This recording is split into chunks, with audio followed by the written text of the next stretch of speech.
Muy buenas tardes, estamos en este miércoles nuevamente continuando con esta preciosa parábola del sembrador. Hoy nos toca ver la buena tierra. La buena tierra de la que habla Jesús no es el campo que se deja comprometer por los transeúntes, aquel trozo de tierra que estaba junto al camino, pisoteada por todo el mundo, ¿no? No es esa tierra que se deja comprometer por todo lo que han dejado esas personas que han transitado por nuestras vidas. No se deja comprometer por todas esas filosofías, por todas esas dudas, muchas veces esas creencias. Tampoco es el terreno que está en los pedregales, en los cuales la planta, esa planta que es Cristo, no penetra por causa de que debajo hay tremendas barreras que son las piedras, ¿no? No permite, por ejemplo, ni que la mente sea un obstáculo para la fe, ni que las emociones, lo que sienten esas personas, ni la voluntad obstaculice el producto de esa tierra y que pueda realmente esa planta profundizar y fortalecerse. Tampoco es la de los espinos, ¿no? Recordamos que el origen de los espinos es la serpiente, ¿no? La tierra fue maldecida y dice la palabra de Dios al principio del primer libro de la Biblia, en Génesis, que espinos y cardos te producirá. El origen de los espinos es precisamente la serpiente, ¿no? Y la tierra que fue maldecida y cuya fuente es la serpiente es la que produce espinos, afanes de este siglo, engaño de las riquezas, es un engaño, ¿no? ¿Quién es el padre de todo engaño? Dice Jesús, Satanás, ¿no? El engaño de la idolatría, ¿de dónde viene? De Satanás. El engaño del adulterio, ¿de dónde viene? De Satanás. El engaño de ir detrás, de perseguir las riquezas en esta vida, ¿de dónde viene? Entonces, la fuente de toda buena tierra no es la serpiente, es nuestro Dios, el Dios de la vida. Nosotros procedemos de otra fuente de nuestro Padre. Él es el Dios de vida. Por tanto, somos un campo bendecido. Ahí la planta crece, una labranza bendecida por nuestro Padre. Somos un campo bendito donde Cristo es cultivado como el trigo verdadero. Nosotros cultivamos a Cristo, el trigo verdadero. La buena tierra es aquella donde Cristo crece. La buena tierra es aquella donde todas las filosofías y pensamientos, nuestra mente, incluso nuestras emociones, que quieren levantarse en contra, ¿no? Claro que hay que usar la mente, claro que tenemos emociones y hay un lugar para eso, pero el problema es cuando se levantan en contra de lo que Dios dice y su palabra, los espinos, etc.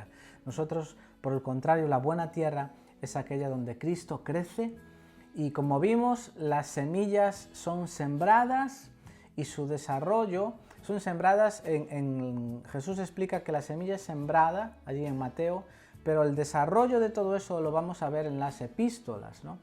El Nuevo Testamento en las epístolas va a ser la explicación de todo, es la explicación del Antiguo Testamento. El Antiguo Testamento es el Nuevo Pacto, pero en códigos. El Nuevo Testamento es la explicación de esos códigos, por eso estamos aquí viendo detalladamente estos asuntos.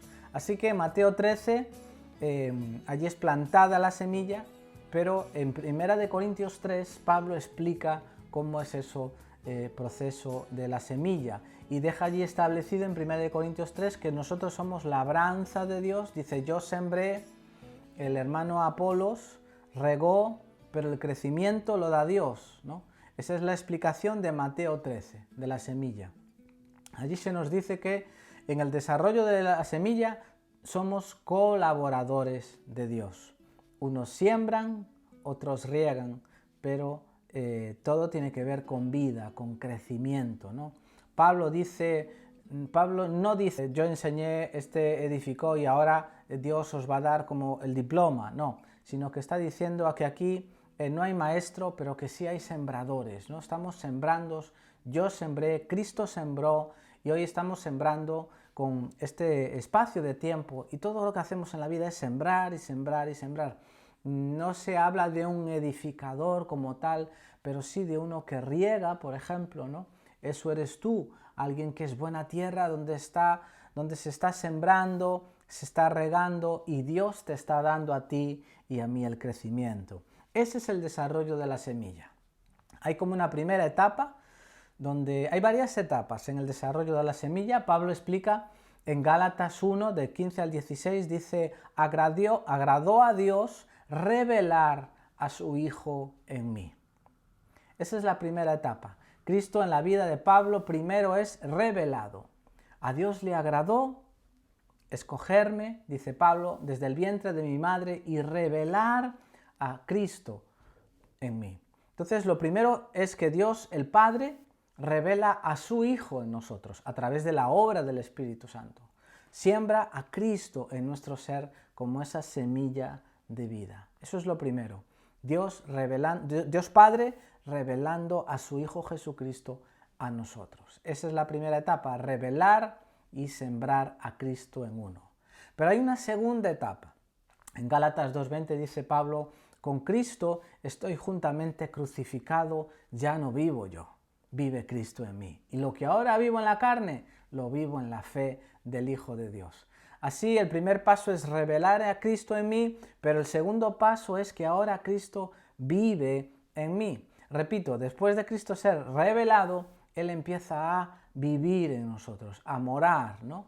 Y hay una tercera etapa. Primero Cristo es revelado, segunda etapa Cristo empieza a morar en nosotros, pero luego Él crece hasta que sea formado. Gálatas 4:19 dice, hijitos míos, por quienes vuelvo a sufrir dolores de parto, y fíjate que dice Pablo, hasta que Cristo sea formado en vosotros.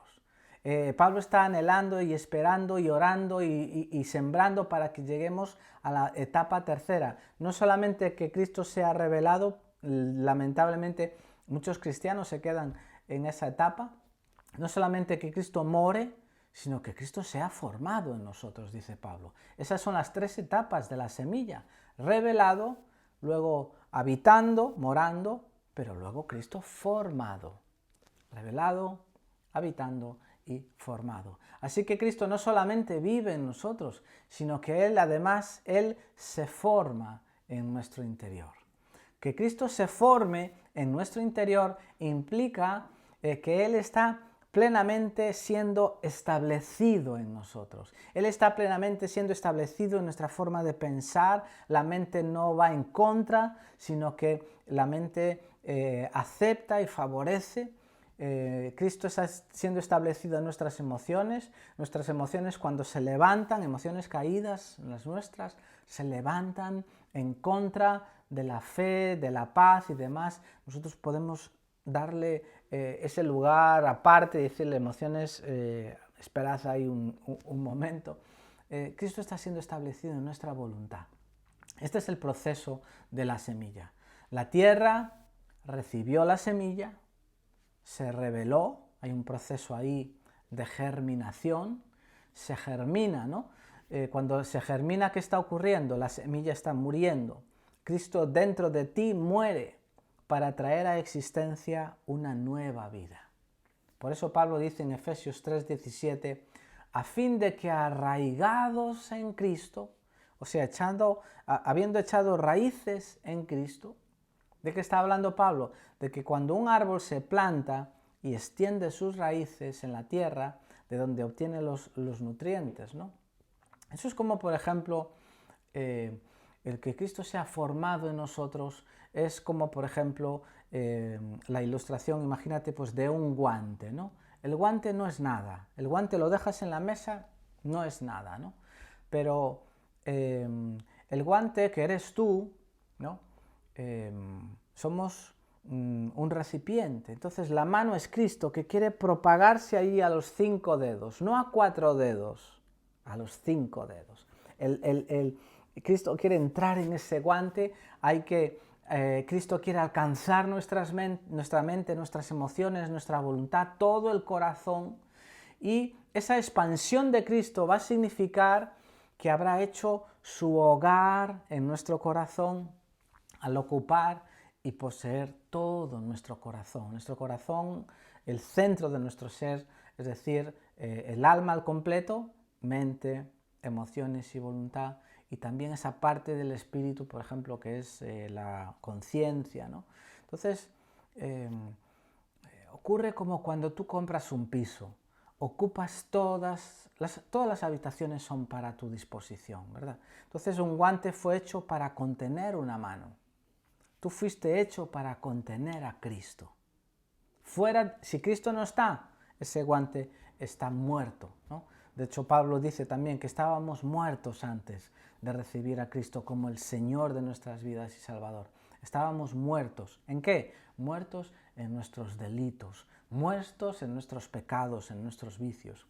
A veces es difícil poner nuestra mano dentro del guante y hay que hacerlo gradualmente, ¿no? Gradualmente. A veces queremos ya que todo sea de golpe, no, tiene que ser gradualmente y con esfuerzo, claro que sí, hay un esfuerzo, hay que ir insertando muchas veces un dedo a la vez, hay como dedos que como que no consiguen, ¿no? Llegar a entrar. Entonces esto sirve para ilustrar de qué manera Cristo vive en nosotros y se esfuerza por ser plenamente formado en nuestro interior.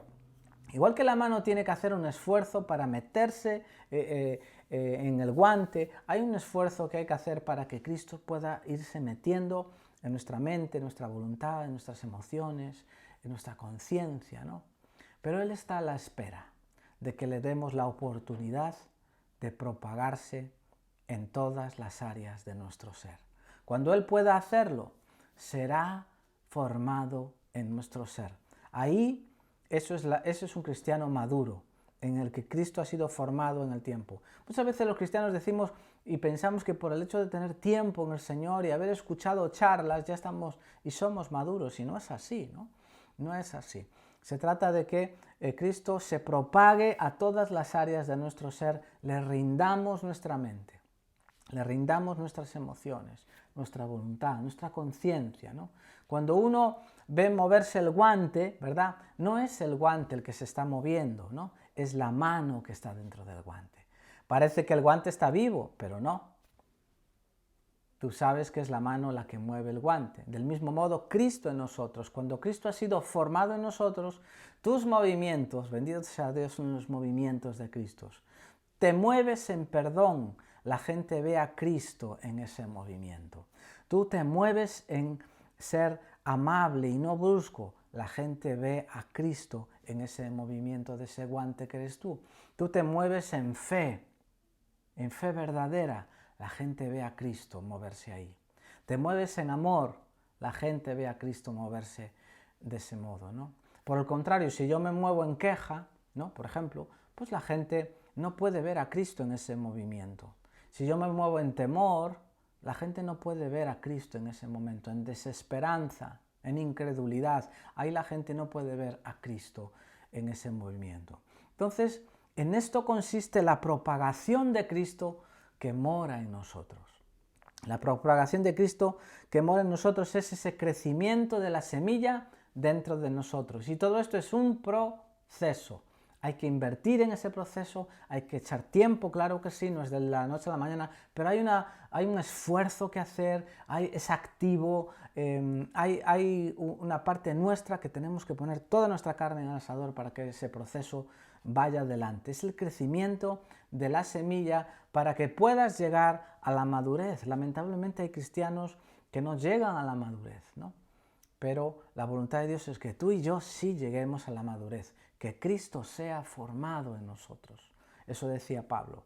Y mira una cosa, el crecimiento de Cristo en nuestro interior, ¿sí? El crecimiento de Cristo en nuestro interior es tanto el crecimiento del reino como la venida gradual del reino a nosotros. El reino está viniendo. Jesús oraba que venga tu reino, Señor. Pues el crecimiento de Cristo en nuestro interior, eso supone crecimiento del reino también. El reino viene por medio del crecimiento de Cristo.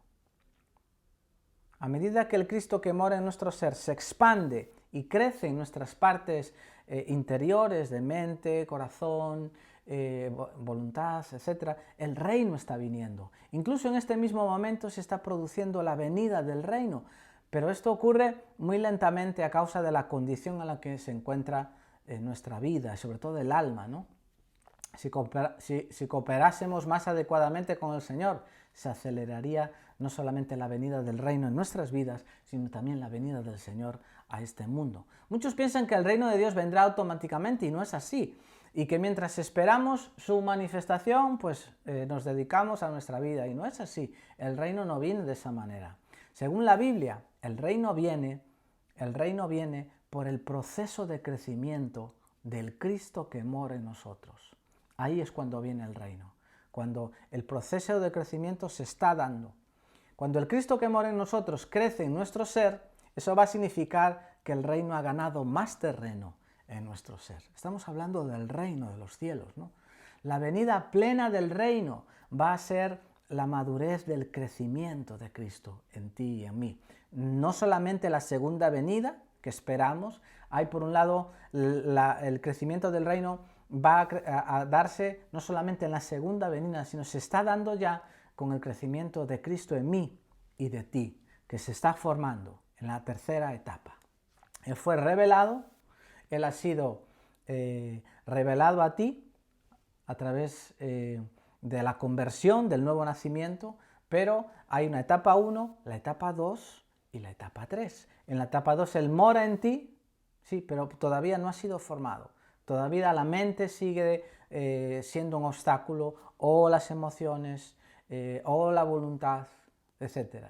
Pero cuando Cristo es formado, estamos ya en el reino viniendo, ¿no? Esperamos la segunda venida del reino, por un lado, en una forma física en la segunda venida, pero por otro lado esperamos esperamos la venida del reino en forma de crecimiento en cada uno de nosotros. Es decir, mientras vamos esperando, nos encontramos creciendo. Mientras esperamos a Jesús, estamos creciendo. Mientras crecemos, se produce la venida del reino. Porque nuestro crecimiento es venida del reino. Entonces, por un lado, y un poco a modo de resumen, el reino vendrá de una manera visible cuando Cristo venga, pero también por otro lado el reino está viniendo en la medida que Cristo está siendo formado en nosotros. El reino tiene que ver con la justa medida en la que Cristo se va formando en ti y en mí. Desde nuestro corazón, de ese centro formado por el alma y esa parte del espíritu, hasta, ¿verdad?, a todo nuestro ser, ¿no? Hasta que todo el corazón sea homologado a lo que ha sucedido en nuestro espíritu. Nuestro espíritu ha sido tocado por el Espíritu Santo. Entonces, que nuestro espíritu con el Espíritu Santo lleguen a ser uno, ¿no? Entonces, cuando nuestro espíritu es uno con el Espíritu Santo, y entonces nuestro corazón se va homologando allí, toda mente, el corazón, voluntad, conciencia, todo eso se va dando espacio para que Cristo sea todo en cada una de esas partes. En nuestro espíritu comienza la experiencia, Dios nos toca en nuestro espíritu. Dios toca y cuando te habla es a nuestro espíritu, ahí en el nuevo hombre, en el hombre interior. Y comienza a permear todas las partes interiores de nuestro ser. Bendito sea Dios. Eso es lo que Él quiere. Otra cosa es que yo le dé permiso. Dios, como sabemos, no deja de hacer las cosas solamente porque sí, sino que Él hace las cosas precisamente porque les damos el permiso, ¿no? Él quiere permear todas las partes interiores de nuestro ser al punto de que todo nuestro ser sea completamente impregnado, lleno de esa presencia maravillosa de Cristo, del carácter de Cristo. En esa justa medida, el reino se expande. Cuanto más Cristo sea formado en nosotros, más podemos decir que el reino está llegando. Entonces, ¿por qué es importante que Cristo sea formado en nosotros? Porque es el plan de Dios, es la voluntad de Dios, es el propósito de Dios. Nosotros somos la expresión de Cristo en la tierra. Él es la cabeza y nosotros somos el cuerpo. Somos el mensaje. ¿Por qué es importante que Cristo sea formado en nosotros? Porque tú y yo somos una epístola, una carta abierta, leída por todos los hombres. Somos una vitrina de exhibición. Señor, ayúdanos a que en esta vitrina de exhibición que soy yo y que eres tú, Cristo sea visto. No sea visto Juan, no se ha visto Manuel, se ha visto Cristo, ¿no? Incluso Pablo utiliza términos como decir, hasta que Cristo sea magnificado en nosotros, sea por vida o sea por muerte. Es decir, en todo Cristo ser magnificado, exaltado en nosotros. Sea por vida, dice Pablo, o por muerte. Que doy mi vida por causa del Evangelio. Bendito sea Dios. Que doy mi vida porque me estoy desplazando para ir a hacer la voluntad de Dios. Y allí tengo un accidente y el Señor me llama en ese momento. Bendito sea Dios. Sea por vida o sea por muerte. Esa es la intención de Dios. Que Cristo sea formado en nosotros. Persigamos que Cristo sea formado en nosotros. Oremos por eso. Señor, que mi mente, siempre hay alguna de esas áreas que siempre batallan más en cada uno de nosotros. Señor, ayúdame a no ser una persona súper, mega, hiper racional, que todo lo tiene que entender. Señor, ayúdame a creer, Señor. Que no seamos personas tan súper emocionales, sino emocionalmente equilibradas en Cristo. Emocionalmente equilibradas. Hay personas que muchas veces pues hablan tanto en nuestro medio, no, siento de Dios y siento, y parece que, en fin, claro que sentimos cosas de Dios, pero que sean las de Dios, que no sean mías, ¿no? Movidas por sentimientos de aquí para allá, que sean sentimientos, Señor, tuyos. Yo quiero lo genuino, Señor. Pedimos lo genuino, amén. Que sea lo genuino de Dios. Que mi voluntad no sea un obstáculo. ¿Cuántas cosas tenemos que hacer y nuestra voluntad se opone? ¿No? Tengo que leer la Biblia y la voluntad se opone, no quiere. Tengo que orar, no quiere mi voluntad. ¿Quién gana? Si Cristo está siendo formado, cada batalla que tú le venzas ahí a esa voluntad rebelde, ¿no? O esa mente rebelde que todos traemos, o emociones rebeldes, Cristo está siendo formado en nosotros. Recuerda, tú eres la expresión de Cristo en tu casa. Lo que hablas, lo que callas, cómo dices, lo rápido que perdonas, si guardas o no en rencor, tú eres la expresión de Cristo para tus hijos, para tu esposo si no ha entregado todavía su vida al Señor. Y también si lo ha entregado, claro que sí. También puede ver ahí a Cristo. Eres el mensaje de Cristo en tu trabajo, en tu instituto, universidad. Tú eres embajador, embajadora de Cristo. Eres una carta abierta leída por todos los hombres. Se lee para bien y también se lee lamentablemente para no tan bien, ¿no? Tú y yo somos esa vitrina de exhibición de Cristo al mundo. Y es verdad que Cristo es magnificado en nosotros por vida o por muerte. Cuando sufrimos, Cristo también sea magnificado, que se vea nuestra paciencia, nuestra fe, ahí cuando sufrimos, en fin, todo Cristo en nosotros sea reflejado al mundo.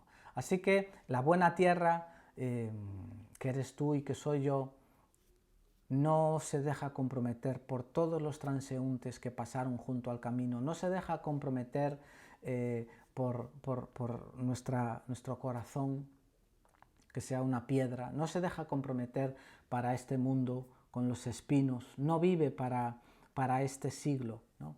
Y esto es un tema serio porque realmente Cristo quiere que nosotros seamos hombres y mujeres que no caigamos en las trampas de este mundo, que nosotros busquemos primero el reino de Él. El reino tiene un precio, hay que pagarlo, claro que sí, pero si pagamos ese precio, todo va a ser añadido. Dios va a cuidar de nosotros, ¿no?